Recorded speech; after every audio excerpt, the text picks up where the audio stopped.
Hey guys! So if you watched my video last week, then you would have heard me mention that I was riding with a crew this year for Mardi Gras, specifically the crew of Nyx. I'm really excited. If you are in town for that parade, then you should come check it out. I'm frantically decorating my purses so that I have some special throws to give out. It's my first year, so I'm pretty excited. But the parades aren't the only things that the crews do. About a few weeks before the parade, each crew has their own masquerade ball. So obviously you need to get like an evening gown and a masquerade mask and all that good stuff. So this year I had to get all that stuff. My initial plan for my dress was to find something at the thrift store and hopefully be able to like rework it, pull a Annika or Cooler Butt or with Windy on it. So that was my plan. And as you can see, this video is about a dress. I did find a dress at the thrift store. However, it's pretty much almost perfect. Generally, it fits me really well and I like the design already, so I'm not really gonna do anything crazy to it. But since I'm short, I need to hem it. So I thought that I would walk you guys through how I hem it. And I also kind of wanted to add pockets to it. So yeah, let's get started. Sorry about the mess. We've slowly been packing up the house, which can be a messy process. Also, the lighting in here sucks, so that doesn't help anything either. But anyway, here is the dress before alterations. As you can see, it fits me pretty perfectly already, except that it's too long. And here you can see just how long it is. It definitely needs to be hemmed. I put on the shoes that I was planning on wearing with this dress. They're not exactly like the most matchy shoes, but these are my highest heels and actually my most comfortable heels that I own. I wanted to make it so that I didn't have to hem it that much, so I chose the highest heels. But looking back, I wish that I hemmed this to go with flats or something. I was already going to be wearing a dress where you couldn't see the shoes, so why not take that chance to keep it as comfortable as possible? This is definitely something that I'll be doing next year. Anyway, ideally you'd have someone there to help you with this next step to mark how far to hem. It's kind of a pain if you have to do it yourself because it involves trying to hold the fabric in place while bending over and marking where it is. A lot of the time when you do this, the fabric moves and you accidentally mark the wrong spot. So if you are doing it alone, you need to double and triple check that this mark is actually where you want to hem it. Initially, I tried to just hold the fabric in place at my knee and then mark where I wanted the hem to be with a pin, and I was getting decent results, but then I realized that the length of the underskirt actually would be the perfect length. So I decided to hem the chiffon overlaid fabric to that length. I decided to figure that distance out later whenever I had the dress on my work table. Along with the hem, as I mentioned in the intro, I also wanted to add pockets. It's always nice to have some pockets in a dress. So even though we were just talking about the hem, I'm going to do the pockets first since it's the most complicated part.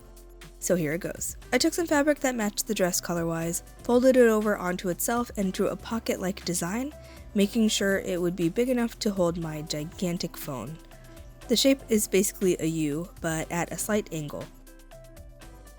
I cut it out and repeated this again, so I had two pairs of these pocket pieces. I figured out how far down I wanted the pockets to be, and then I used a pin as a place marker. And then I marked down further along the seam, about as long as the pocket piece was. Then I seam ripped down the hem until I hit the other pin. For me, since this dress had basically two layers for the skirt, the chiffon type fabric and then the underskirt fabric, I had to seam rip the outer and the inner fabric. Then I pinned the two layers of fabric together on each side like so. But of course, if your dress only has one layer on the skirt, then this wouldn't be necessary. I took one of the pocket pieces and put it down on the dress, right sides touching, lining the edge up with the seam ripped portion of the dress. You want to position this piece so it's angled down. Then I sewed along the edge. I repeated this on the other side, so I had two flappy bits like this. I flipped the dress inside out, and then I lined the pocket pieces up, pinned them together, and sewed along this seam. And then I repeated this on the other side, and voila, pockets. Once you've mastered this, you'll be adding pockets to every dress. So finally back to hemming this thing. Since the inner skirt was the perfect length for what I needed, I laid the dress out and marked the chiffon fabric at the same spot that the inner skirt fell. To keep it consistent and to make it a bit easier, I measured this initial mark from the edge, and I used that measurement as a guide for marking the rest of the bottom edge.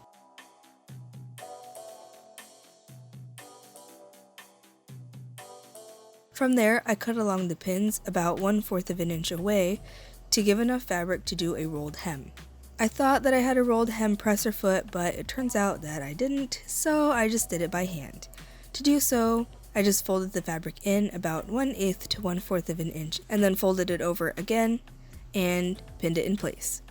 Ideally, you do this rolled hem as thin as possible, which can be kind of tricky by hand and especially with this type of fabric, but I managed to do alright with this. It just took a lot of patience. Then I simply sewed the hem down with my sewing machine, and then the dress was all done. And here's a quick photo that we snapped on my way out of the house, on my way to the masquerade ball. In the next 2 videos, I'm going to be showing you how I did this mask and how I did my faux fur coat. I hope you guys enjoyed today's video. I hope it was helpful. If you did like this video, then please leave a like, and if you want to see more, then feel free to subscribe. I post art videos every Tuesday and DIY videos every Thursday.